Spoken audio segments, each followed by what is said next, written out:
আসসালামু আলাইকুম এভরিওয়ান। সীমাহীন ভালোবাসা গল্পের 5 নম্বর পার্ট। তো চলো বেশি কথা না কইয়া গল্প শুরু করা যাক। সকালে ঘুম থেকে উঠে রেডি হয়ে নিলাম। সকাল সকাল আম্মু আমাকে রেডি হতে দেখে বলল, কিরে বাবা, এত সকাল সকাল তুই রেডি হয়ে কোথায় যাস? আমি বললাম, আজকে একটা ইন্টারভিউ আছে, দোয়া করিও আম্মু। আম্মু বলল, আচ্ছা বাবা যা, ভালো করে পরীক্ষা দিবি, আর রাতে আমাকে বলে রাখবি না। তুই একটু বস, দেখি আমি কিছু তৈরি করি। আমি বললাম, কিছু করতে হবে না আম্মু, পরে এসে খেয়ে নিব, এখন আমি গেলাম। ভাই বলল, ভাইয়া শোন না। আমি বললাম, ভাই বল, কি হয়েছে? ভাই বলল, আজ থেকে স্কুলে যাব, এজন্য ভাবছিলাম। ভাইয়ের কথা শুনে আমি বুঝতে পারছি ও কি বলতে চেয়েছে। পকেটে ছিল 100 টাকা, কিন্তু কি আর করব, ছোট বোন স্কুলে যাবে, 100 টাকায় বের করে দিলাম। বাসা থেকে বের হয়ে চিন্তা করছি, এখন তো হেঁটে হেঁটে অফিসের সামনে যেতে হবে, সময় তো আছেই, এখন থেকে হাঁটতে থাকি। অফিসের সামনে যেতে যেতে প্রায় 15 মিনিট সময় লেগে গেছে। ওরে বাবা, কত বড় অফিস দেখা যাচ্ছে! আমি তো মনে করছিলাম ছোট অফিস হবে হয়তো। যাই হোক, চাকরি পেলেই হলো। চোখে চশমা লাগিয়ে আমি এমন একটা ভাব নিলাম যেন আমি এই অফিসের বড় একটা কিছু। এখানে আসার আগে সুইটি আমাকে বলেছিল, স্যার, যদি বোকার মতো হয়ে থাকেন তাহলে কেউ আপনাকে দাম দিবে না, একটু স্টাইল মারবেন, দেখবেন সবাই আপনাকে সম্মান করে। আমি ধীরে ধীরে হেঁটে লিফটে চলে গেলাম। লিফটের দরজা বন্ধ করব, তখন দেখে একটা মেয়ে দূর থেকে হাত ইশারা করে বলল, আমার জন্য একটু দাঁড়াও, আমিও যাব। দূর থেকে মেয়েটাকে দেখে মনে হলো বড়লোক বাবার মেয়ে, তবে চোখে বড় একটা চশমা আছে। আমার তো মনে হয় কানাটানা নয় তো এই মেয়ে, কি জানি তাতে আমার কি। মেয়েটা লিফটে আসতেই ওর শরীর থেকে এত সুন্দর একটা ঘ্রাণ বেরোচ্ছে, যেটা কি বলবো, এমন ঘ্রাণ আমি আগে কোথাও পাই নাই। মেয়েটা চোখের চশমা ঠিক করতে করতে আমার দিকে আড়াল চোখে তাকিয়ে বলল, তোমাকে তো এর আগে কখনো দেখি নাই, নতুন নাকি তুমি? আমিও কম কি, আমি চোখের চশমা খুলে বললাম, আমাকে কি সাধারণ মানুষ মনে হয় আপনার? আমি এই অফিসের নতুন ম্যানেজার, কার সাথে কিভাবে কথা বলতে হয় তা বুঝি জানেন না? মেয়েটা বলল, সরি সরি স্যার, আমি এই অফিসের নতুন চাকরি নিয়েছি তো এজন্য আপনাকে চিনতে পারি নাই। আমি বললাম, থাক, আর সরি বলতে হবে না, তবে তুমি আমার সাথে উপরে যাচ্ছ কেন? এই কথা বলে লিফটের দরজা খুলে মেয়েটাকে বের করে দিয়ে বললাম, আমি আগে উপরে যাই, আর তোমার যদি সময় থাকে তো হেঁটে হেঁটে চলে আসো, কেমন? আমার সাথে যাওয়ার যোগ্যতা তোমার নাই, বুঝলে? মেয়েটা আমার দিকে অগ্নিদৃষ্টিতে তাকিয়ে আছে। আমি লিফটের দরজা বন্ধ করে দিলাম, আর মনে মনে বলছি, যাক বাবা, নিজেকে এই অফিসের ম্যানেজার বানিয়ে নিলাম, আর আমাকে কেউ ধরতেও পারে নাই। লিফট থেকে নেমে অফিসের ভিতরে চলে গেলাম। গিয়ে দেখি আমার মতো আরো 5-6 জন বসে আছে ইন্টারভিউ দেওয়ার জন্য। তবে আমার জন্য আঙ্কেল যেহেতু রিকোয়েস্ট করেছে, তাহলে আমার চাকরি শিওর হবে। বসতে না বসতে আমার ডাক পড়লো ভিতরে যাওয়ার জন্য। আমি উঠে ভিতরে চলে গেলাম, সালাম দিয়ে ভিতরে ঢুকলাম। আর আমার সামনে চেয়ারে যিনি বসে আছেন তিনি এখানকার মালিক, আমি বুঝে গেছি। আমি দাঁড়িয়ে আছি বলে উনি বলল, বসো এখানে। আমি চেয়ারে বসার পর জিজ্ঞেস করলো, তা তোমার নাম কি রিফাত? আমি বললাম, জি স্যার।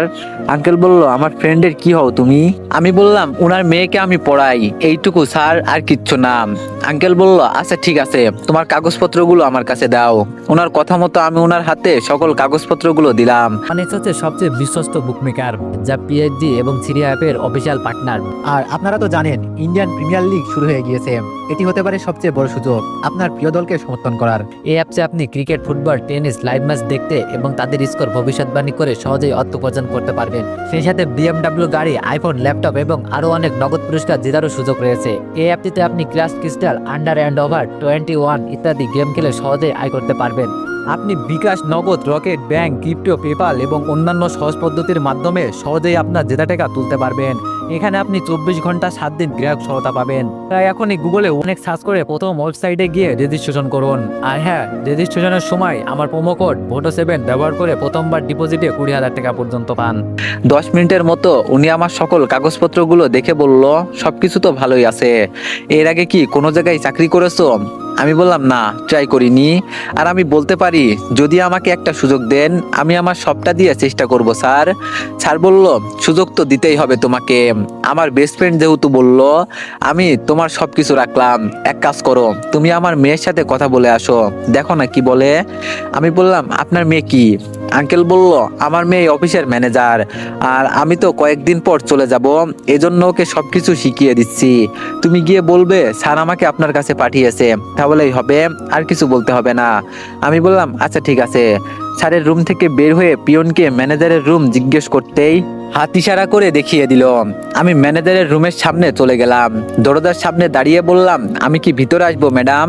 ভিতর থেকে উত্তর আসলো, ভিতরে আসো। তবে আমি ভিতরে তো তেমন কাউকে দেখতে পারছি না, তাহলে আওয়াজই বা আসলো কোথা থেকে? কি জানি বাবা, কই আসলাম আমি? আমি দরজা পার করে ভিতরে চলে গেলাম। আশেপাশে আমি খুঁজতে লাগলাম যে আওয়াজ কোথা থেকে আসছে, কিন্তু এখানে তো তেমন কাউকে দেখতে পারছি না। আমি হেঁটে হেঁটে ভিতরে যাচ্ছি, হঠাৎ করে পায়ে পা লেগে হুমড়ি খেয়ে টেবিলের উপরে পড়ে গেলাম। আর টেবিলের উপরে যে পানির একটা মগ রাখা ছিল, ওইটা আমার চোখে পড়ে নাই। নিচে পড়ার কারণে মগে আমার হাত লেগে ওটা নিচে পড়ে গেল। আর তখনই একটা চিৎকার ভেসে আসলো, কিরে তুই এটা কি করলি? আমাকে পানি দিয়ে ভিজিয়ে দিলি? এটা বলতেই যিনি নিচ থেকে উপরে উঠলো, তাকে দেখে তো ইতিমধ্যে আমার হাত পা কাঁপতে শুরু করলো। যা একটু চাকরির আশা করে এখানে আসছিলাম, সেটাও মনে হয় গেল এবার। লিফটে যাকে আমি ম্যানেজারের পরিচয় দিয়ে এখানে আসছি, তিনি এখানকার ম্যানেজার। তবে মগের সবটা পানি ওনার উপর পড়ার কারণে উনি পুরোপুরি ভিজে গেছেন। অফিসের ভিতরে তো আর রাগে চিৎকার দিতে পারবে না, এজন্য চোখ গরম করে দাঁতে দাঁত কামড়ে বলল, তা ম্যানেজার সাহেব, আমাকে এভাবে ভিজিয়ে দিলেন কেন? তোরে এত বড় সাহস কে দিয়েছে রে? আমি বললাম, সরি ম্যাডাম, ভুল হয়ে গেছে, মাফ করে দিবেন। আমি ভিতরে আসার সময় এত কিছু খেয়াল করি নাই, ভাবলাম ভিতরে কেউ নেই, তাহলে আওয়াজ আসলো কোথা থেকে? আর আমি জানতাম না আপনি নিচে ছিলেন। ম্যাডাম মুখের পানি মুছে বলল, এই দিকে আয় তো, তোরে একটু দেখি। আমি ওনার সামনে যেতে আমার গালে ঠাস ঠাস করে দুইটা চড় দিয়ে বলল, এটা যদি অফিস না হতো রে, তাহলে তোরে মেরে মেরে এমন অবস্থা করতাম, মন চাইছে। আমি বললাম, সরি ম্যাডাম, আমার ভুল হয়ে গেছে, মাফ করে দেন। ম্যাডাম বলল, শার্ট খোল তোর। আমি ওনার দিকে চোখ তুলে তাকিয়ে বললাম, জি ম্যাডাম। ম্যাডাম বলল, তোরে বলছি শার্ট খুলতে, যেটা বললাম সেটা কর, এত বেশি কথা বলিস কেন? আমি ওনার রাগ দেখে ভয় পেয়ে গেলাম, ওনার কথা মতো শরীর থেকে শার্ট খুলে দিলাম। ভাগ্য ভালো যে নিচে একটা গেঞ্জি ছিল। ম্যাডাম আমার হাত থেকে শার্ট নিয়ে বলল, এখানে দাঁড়িয়ে থাক, আমি ভিতর থেকে ফ্রেশ হয়ে আসছি, কেউ আসলে বলবি আমি একটু কাজে বাইরে গেছি। আমি বললাম, জি আচ্ছা ম্যাডাম। এই কথা বলে ম্যাডাম ওয়াশরুমে চলে গেল। ম্যাডাম যেতে আমি বড় একটা নিঃশ্বাস নিলাম। আহা, এখন একটু শান্তি লাগছে। মনে হচ্ছে যেন এতক্ষণ জমের সামনে দাঁড়িয়েছিলাম, বাবা চোখ দেখে মনে হচ্ছিল যেন আগুন বেরোচ্ছে। আর আমি কত বড় একটা বোকা, আসছে এই অফিসে চাকরি করতে, আবার যিনি অফিসের ম্যানেজার, তার কাছে আমি নিজেকে বড় বানিয়ে নিলাম। এখন হলো তো, এটাকে বলে নিজের হাতে নিজের মান সম্মান খাওয়া। ভ্যাট, এখানে আর কতক্ষণ এভাবে দাঁড়িয়ে থাকবো? এর থেকে গিয়ে একটু বসি না। আর ম্যাডাম দরজা খুলে তো বের হবে, তখন আমি সাথে সাথে দাঁড়িয়ে যাব। মাথা নিচু করে টেবিলে দেখতে লাগলাম, কি সুন্দর করে সবকিছু সাজিয়ে রাখছেন উনি। আর এই মেয়ের পাওয়ার কিন্তু খুব বেশি, বাবা হলো মালিক আর মেয়ে ম্যানেজার, সবকিছু তো ওদের হাতে। কিরে, আমি কি তোরে বসতে বলছি? আমি মাথা উঁচু করে দেখি ম্যাডাম ওয়াশরুম থেকে বের হয়েছে, তবে উনি আমার শার্ট পরেছে। ওনার জামা পানিতে ভিজে গেছে হয়তো, এজন্য উনি আমার শার্ট পরেছে। তবে এই গরিবের কাপড় পরেছে উনি, কতটা যে ভালো লাগছে আমার বলার বাইরে। ম্যাডামের কথা শুনে আমি সাথে সাথে চেয়ার থেকে দাঁড়িয়ে বললাম, আসলে ম্যাডাম, অনেকক্ষণ হলো তো এখানে আসছি, তাই ভাবলাম আপনি ভিতরে গেছেন, কখন আসেন তাই আর কি। ম্যাডাম বলল, বেয়াদবের বাচ্চা, কাকে কিভাবে সম্মান করতে হয় জানিস না? এখানে তোরে কে পাঠিয়েছে? আমি বললাম, স্যার বলছে আপনার সাথে দেখা করতে। ম্যাডাম বলল, তোর নাম কি রিফাত? আমি বললাম, জি ম্যাডাম। ম্যাডাম বলল, সুইটি তো বলল, আপু আমার স্যার কিন্তু খুব ভালো, আর তুই তো দেখি আস্ত জলজান্ত বেয়াদব। আমি বললাম, ম্যাডাম আমি সরি বলছি তো, তখন ভাবছিলাম হয়তো আপনি অফিসে চাকরি করেন এজন্য। ম্যাডাম বলল, এজন্য কি? আমি বললাম, সরি ম্যাডাম। ম্যাডাম বলল, সুইটি যদি আমার কাছে অনুরোধ না করতো, তাহলে তোরে ঘাড় ধাক্কা দিয়ে বের করে দিতাম, বেয়াদব কোথাকার। আমি বললাম, ম্যাডাম আমি এখানে চাকরি করার জন্য আসছি, আর আপনার ঘাড় ধাক্কা দিয়ে বের করতে হবে কেন? আমার কি হাত পা নাই? আমি হেঁটে হেঁটে বের হয়ে যেতে পারবো। এমন নয় তো, এই চাকরি না করলে আমার পেট চলবে না। যাই করেন অসম্মান করবেন না ম্যাডাম। ম্যাডাম বলল, ও তাই নাকি? আমার কথাগুলো তোর গায়ে লাগলো? এত যেহেতু নেতিবাচক কথা বলতে পারিস, তাহলে তোর আর এই অফিসে চাকরি করার কি দরকার আছে? যা, বের হয়ে যা। আঙ্কেল ভিতরে এসে বলল, আম্মু সব সময় রাগ দেখালে হবে? আমি তোরে কতবার বলছি, অফিসের কারোর উপর এত রাগ দেখাবি না। তোর রাগের কারণে আমার কত বড় ক্ষতি হয় জানিস তুই? আর ওর জন্য আমার বেস্ট ফ্রেন্ড আমাকে রিকোয়েস্ট করেছে, ওকে যদি ফিরিয়ে দিই আমার মান সম্মান থাকবে বুঝি? ম্যাডাম ওনার বাবাকে দেখে বলল, কিন্তু বাবা। আঙ্কেল বলল, দেখ মা, আমি কোনো কিছু শুনতে চাই না, তুই এই ছেলেকে ওর কাজ বুঝিয়ে দে। আমি এখন গেলাম। আর এই শার্টটা আমার চিনা চিনা লাগছে, একটু আগে যেন আমি স্যারকে আর কিছু বলতে না দিয়ে বলল, বাবা তুমি যাও বলছি, রাগে কিন্তু আমি এখন যা ইচ্ছা তাই করে ফেলবো। স্যার বের হতে হতে বলল, নতুন ছেলে দেখিস আবার ভয় দেখাস না। স্যার চলে যেতেই ম্যাডামের মুখ পাকা টমেটোর মতো লাল বর্ণ ধারণ করলো। হয়তো আমার উপর উনি ওনার রাগ দেখাতে পারছে না এই জন্য, তবে আমার এসব কথা বলা ঠিক হয় নাই। ম্যাডাম এবার আমাকে বলল, বস এখানে। আমি ম্যাডামের সামনে বসে গেলাম। আমি বসতেই উনি বলল, নাম কি তোর? আমি বললাম, নামটা তো জানেন, তাহলে আবার জিজ্ঞেস করছেন কেন? ম্যাডাম চোখ থেকে চশমা খুলে হাত থেকে কলম রেখে বলল, ম্যানেজার কি আমি না তুই? আমি বললাম, সরি ম্যাডাম, ভুল হয়ে গেছে। ম্যাডাম বলল, তোর সরি দিয়ে তুই পানি খা, আমি যা বলবো তাই উত্তর দিবি, একটা যদি উল্টাপাল্টা কথা বলিস না। আমি বললাম, জি ম্যাডাম, আমার নাম রিফাত। এক এক করে ম্যাডাম আরো অনেক কিছু জিজ্ঞেস করলো। আমি সবকিছু বললাম। উনি আমার মুখ থেকে সবকিছু শুনে শেষে দাঁড়িয়ে বলল, চল আমার সাথে, আমি তোরে তোর ডেস্ক দেখিয়ে দিচ্ছি। আমি ওনার পিছনে পিছনে যেতে লাগলাম। আমাকে একটা মেয়ের পাশে নিয়ে বসিয়ে বলল, এখন তোরে এই মেয়ে কাজ দেখিয়ে দিবে, ও যা যা বলবে তাই করবি, আর যাওয়ার আগে আমার থেকে বইগুলো নিয়ে যাবি। আমি বললাম, আচ্ছা ঠিক আছে ম্যাডাম। ম্যাডাম বলল, আর একটা কথা, আমাকে ম্যাডাম বলবি না। আমি বললাম, তাহলে কি বলবো আপু? ম্যাডাম বলল, ইস, মন চাইছে তোরে যে কি করতে। আমি চুপচাপ বসে আছি। উনি সবসময় এত রাগ দেখাই কেন, এটাই তো আমি বুঝি না। যাওয়ার আগে ম্যাডাম বলে গেল, আমাকে ম্যাম বলবি, মনে থাকে জানো। মনে মনে বললাম, ম্যাম আর ম্যাডামের মাঝে আবার কি পার্থক্য আছে? কি জানি, উনি সবকিছু জানেন। তবে আঙ্কেল আর সুইটি যদি না বলতো, তাহলে আমার চাকরি করতে হতো না, এই চাকরিটাও চলে যেত। ম্যাডাম যাওয়ার আগে যেই মেয়েটাকে বললো আমাকে কাজ দেখাতে, সেই মেয়েটা আমাকে বলল, আজকে কি তুমি নতুন জয়েন করেছো নাকি? আমি বললাম, জি, নতুন জয়েন করেছি। তবে আপনাকে কি ম্যাডাম বলতে হবে? মেয়েটা হাসি দিয়ে বলল, না না, আমাকে তা বলতে হবে না, আমার নাম বন্যা, তুমি বন্যা বলেই ডাকতে পারো। আমি বললাম, আচ্ছা ঠিক আছে, এখন বলেন আমাকে কিভাবে কি করতে হবে। একটু একটু করে হাত ধরে বন্যা আমাকে সবকিছু দেখিয়ে দিতে লাগলো। অল্প স্বল্প করে কাজ করতে লাগলাম। এর মাঝেই পিয়ন এসে বলে গেল, আমাকে নাকি ম্যাডাম ডাকছে। ধুর বাবা, এখন আবার কি? বুঝলাম না এই মেয়ে আমাকে কি পেয়েছে। আরে আমি কি কাকে কি বলছি, উনি তো এখানকার ম্যাডাম। ডেস্ক থেকে উঠতেই বন্যা বলল, অফিসের সবাই ওনাকে কিন্তু ভয় পায়, যাও দেখো তোমাকে কি বলে। আমি চুপচাপ হেঁটে ম্যানেজারের কেবিনের সামনে গিয়ে বললাম, আমি কি ভিতরে আসবো ম্যাম? ম্যাম বলল, ভিতরে আই। আমি ভিতরে যেতে কতগুলো বই আমার কাছে দিয়ে বলল, এগুলো আজকের ভিতরে শেষ করে কাল বইগুলো জমা দিবি আমাকে। আর কিভাবে শেষ করবি তা আমি জানি না, যদি এক পৃষ্ঠা থেকে একটা কিছু ভুল হয় তো তোর খবর আছে, এই বলে দিলাম। এত বই দেখে আমি ভয় পেয়ে গেলাম। এতগুলো বই পড়ে আজকের দিনের ভিতরে কিভাবে শেষ করব, আমার মাথা ঘুরতেছে বইগুলো দেখে। আমি বইগুলো হাতে নিয়ে বললাম, ম্যাম এতগুলো বই দিনে কিভাবে? ম্যাম আমার দিকে আবার সেই রাগী দৃষ্টিতে তাকিয়ে বলল, চাকরি করার ইচ্ছা আছে নাকি নাই? যদি ইচ্ছা থাকে তো আমার কথা শোন, নইলে চুপচাপ এই অফিস থেকে বের হয়ে চলে যা, অযথা আমার সময় নষ্ট করবি না। এখন এখান থেকে যা বলছি, বাসায় গিয়ে পড়তে থাক। বইগুলো হাতে নিয়ে মনে মনে বললাম, কে যে আমাকে বলছিল এখানে চাকরি নিতে, এর থেকে বসে থাকাটাও ভালো ছিল। বইগুলো নিয়ে বের হতেই আমাকে দেখে সবাই হাসতে লাগলো। আমি আমার ডেস্কের সামনে গিয়ে বন্যাকে বললাম, সবাই আমাকে দেখে এভাবে হাসতেছে কেন বলতো? বন্যা বলল, তোর মতো নতুন মুরগি পেয়েছে এজন্য হাসছে। আমি বললাম, মুরগি মানে? বন্যা বলল, এখন তোরে কিছু বলা যাবে না, কয়েকদিন যাক, পরে সবকিছু বলবো। এখন বাসায় গিয়ে পড়া শুরু কর, নইলে তোর খবর আছে। আমি এক বুক দুঃখ নিয়ে অফিস থেকে বের হয়ে গেলাম। অফিস থেকে বের হয়ে আনমনে হাঁটতে লাগলাম, আর চিন্তা করছি আমি এতগুলো বই কিভাবে পড়ে শেষ করব। কিন্তু আমার মাথায় শুধু একটা কথাই আসছে, যে তখন আমাকে বন্যা বলল যে আমাকে নাকি নতুন মুরগি পেয়েছে, এই কথার অর্থ কি? এটাই তো আমি বুঝলাম না। এর মাঝেই আমার সামনে একটা মাইক্রো এসে দাঁড়ালো। মাইক্রো দেখে আমি বুঝে গেছি যে সুইটি এসেছে, আর আমার কথাও ঠিক তাই হলো। সুইটি গাড়ি থেকে নেমে ড্রাইভারকে বলল গাড়ি নিয়ে বাসায় চলে যেতে, আর ড্রাইভার ওর কথা মতো গাড়ি নিয়ে চলে গেল। সুইটি আমার হাতে এতগুলো বই দেখে বলল, কি ব্যাপার স্যার, মনে হচ্ছে জানো আপনি আবার নতুন করে পড়াশোনা শুরু করছেন। আমি বললাম, আর বলো না এই কথা, তোমার বোন এতগুলো বই ধরিয়ে দিয়েছে, আর এগুলো আজকের ভিতরে শেষ করে দিতে হবে। এতগুলো বই কিভাবে শেষ করব বলো তুমি? সুইটি বলল, ও আচ্ছা এই কথা, আমি আপুকে বলবো নি, এত টেনশন নিয়েন না। আমি বললাম, তো তুমি আমাকে দেখলে কিভাবে? সুইটি বলল, রাস্তার পাশ দিয়েই তো যাচ্ছিলাম, আর হঠাৎ করে আপনাকে দেখি, তাই ভাবলাম স্যারের সাথে কিছুটা সময় কাটাই।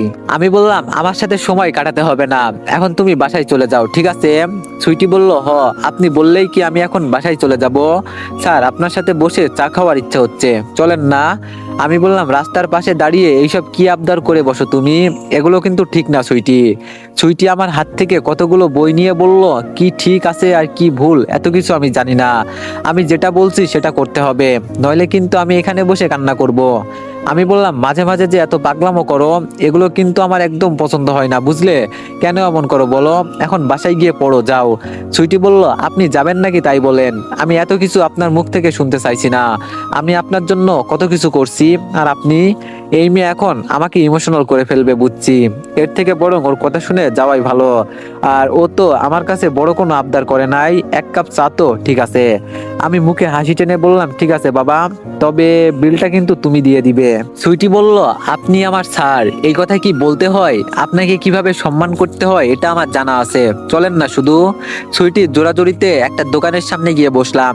দোকানে বসতেই সুইটি বলল, মামা, আমরা ভিতরে গিয়ে বসলাম, ভিতরে কাউকে আসতে দিবেন না কিছুক্ষণের জন্য, আর এজন্য আমি বাড়তি টাকা দিব, ঠিক আছে? দোকানদার আমাদের দেখে একটা হাসি দিয়ে বলল, আচ্ছা ঠিক আছে ম্যাডাম, আপনারা ভিতরে গিয়ে বসেন, আমি আপনাদের জন্য স্পেশাল চা বানিয়ে নিয়ে আসছি। সুইটি আর আমি ভিতরে গিয়ে বসলাম। চেয়ারে বসতেই সুইটি বলল, স্যার কিছু মনে করবেন না, এমনটা করছি কারণ যদি আমার বাবা দেখে ফেলে এজন্য। আমি বললাম, থাক, আর কিছু বলতে হবে না তোমাকে, এখন তাড়াতাড়ি চা খেয়ে আমরা বিদায় হই, কি বলো? সুইটি বলল, এত তাড়াহুড়ো কিসের আপনার? শুধু আমার কাছে আসলেই তাড়াহুড়ো করেন, এটা কিন্তু ঠিক না স্যার। দোকানদার মামা আমাদের চা দিয়ে বলল, যত ইচ্ছার সময় পার করেন ম্যাডাম, এখানে কেউ আসবে না, চিন্তা করবেন না।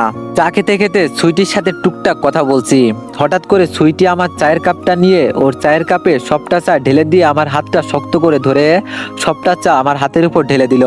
আমি বললাম, এই এই কি করছো? হাত তো পুড়ে যাচ্ছে, হাত ছাড়ো আমার। ছুটি বলল, পুড়ে জ্বলে ছাই হয়ে যাক না স্যার, এমন করলে মহব্বত ভালোবাসা বাড়ে নাকি? আমি তো সেটাই করলাম, এখন আমি আপনাকে কিছু কথা বলতে চাই। আমি বললাম, কথা পরে বলবে, আগে আমার হাত ছাড়ো। ইস, আমার হাতটা আজকে গেল। সুইটি বলল, স্যার গরম চা আমাদের হাতে দেওয়ার জন্য আমার হাতটা মনে হচ্ছে যেন পুড়ে যাচ্ছে, আমার এখন চিৎকার করতে ইচ্ছে করছে, এতটা পরিমাণে কষ্ট হচ্ছে আমার, কিন্তু আপনার মুখের দিকে তাকিয়ে দাঁতে দাঁত কামড়ে এগুলো সহ্য করে নিলাম। আপনি কি বোঝেন না স্যার, আপনার যদি হাত জ্বলে পুড়ে ছাই হয়ে যায় তাহলে তো আমি একটা মেয়ে, আমার কি অবস্থা হবে একটু চিন্তা করেন আপনি। কান্না করতে ইচ্ছা করছে আমার। সুইটির কথা শুনে আমি অবাক হয়ে গেলাম, ও যা বলল সবকিছু তো ঠিক কথা, আসলেই তো ওর চোখের কোণে পানি চলে আসছে, আর আমি বোকার মতো শুধু কথা বলেই যাচ্ছি। জানি না সুইটিকে দেখে এখন আমার কি হয়েছে। ওর হাতটা আরো জোরে চেপে ধরে চোখের দিকে তাকিয়ে বললাম, কিছু কি বলতে চাও আমাকে? সুইটি বলল, স্যার আমি অনেক কিছু বলতে চাই, আজকে আমি আমার মনের কথা বলতে চাই, আমাকে ফিরিয়ে দিবেন না তো বলেন? আমি বললাম, তোমার আবার মনের কথা আছে নাকি? আচ্ছা আগে বলো, আমি শুনি তুমি কি বলতে চাও। সুইটি বলল, আমি জানি না কোনটা ভালোবাসা আর কোনটা প্রেম, কিন্তু ঘুম থেকে উঠলে সবার আগে তোমার কথা মনে পড়ে। সারাদিন শত কাজের ফাঁকে ভাবি তুমি কি করছো, শত চিন্তা দূর হয়ে যায় তোমার সাথে 10টা মিনিট কথা বললে। ভালোবাসা কি জিনিস এটা আজও শেখা হলো না, তবে তোমাকে দেখে যে একটা ফিলিংস আসে এটাকেই আমি ভালোবাসা মনে করি। ভালোবাসতে সুন্দর একটা মন লাগে, আর আমি মনে করি আমার সেটা আছে।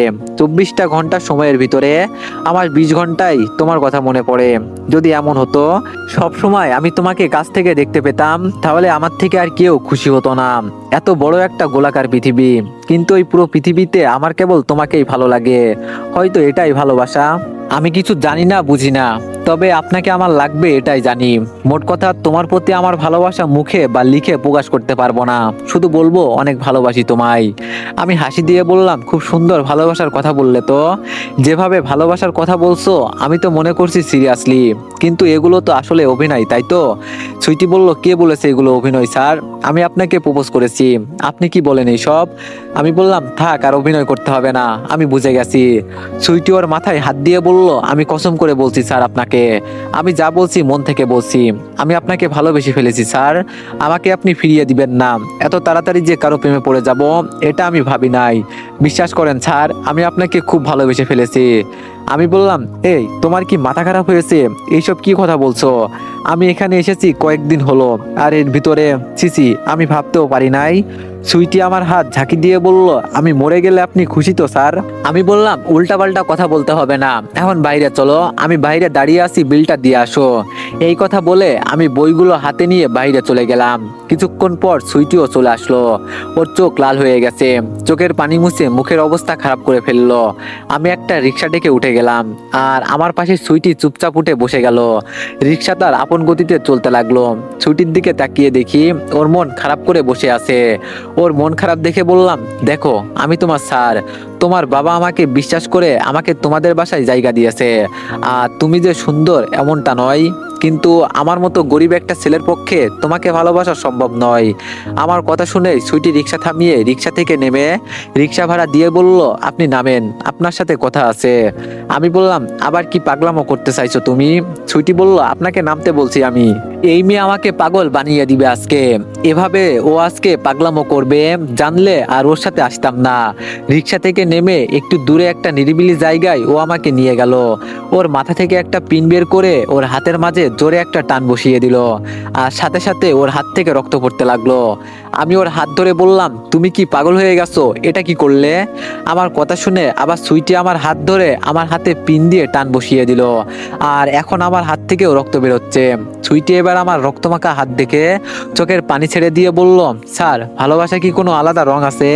আমার রক্তের রং লাল, আপনারও তো লাল। তাহলে এখানে ধনী গরিবের কিসের ভেদাভেদ? আমাকে আর কি প্রমাণ করতে হবে বলেন? আমি ভালোবাসা প্রকাশ করতে সবকিছু করতে পারি। ভালোবাসার উপর আমার একটুও বিশ্বাস ছিল না, কিন্তু আপনাকে দেখার পর আমার কি হয়েছে আমি নিজেও জানি না। খুব ভালোবেসে ফেলেছি আপনাকে। প্লিজ স্যার, আমাকে ফিরিয়ে দিবেন না। ছুটির কথা শুনে আমি কি করব বুঝতে পারছি না। হাত থেকে প্রচুর রক্ত বেরোচ্ছে। সামনে একটা ছোট হাসপাতাল দেখতে পেলাম। তাড়াতাড়ি সুইটিকে ধরে হাসপাতালে নিয়ে গেলাম। হাসপাতালে গিয়ে হাত ব্যান্ডেজ করে হাসপাতাল থেকে বের হলাম। রাস্তায় দাঁড়িয়ে বললাম, আজকে যে এইসব পাগলামো করলে, এগুলো কিন্তু ঠিক না সুইটি। এইসবের কোনো মানে নাই। বয়সের তুলনায় তুমি অনেক পিচ্ছি একটা মেয়ে। এখন আবেগের বশে এইসব কথা বলছো। কয়েকদিন পর আবেগ চলে যাবে, বুঝলে? এজন্য বলছি এইসব বাদ দিয়ে পড়াশোনায় মনোযোগ দাও, ঠিক আছে? সুইটি বলল, আপনি আমার কথা শুনলেন না তো স্যার, বড় একটা ভুল করে ফেললেন। বুঝবেন একদিন স্যার, যখন আমি থাকবো না। এভাবে হাত কেটে কেউ বলবে না যে ভালোবাসি আপনাকে।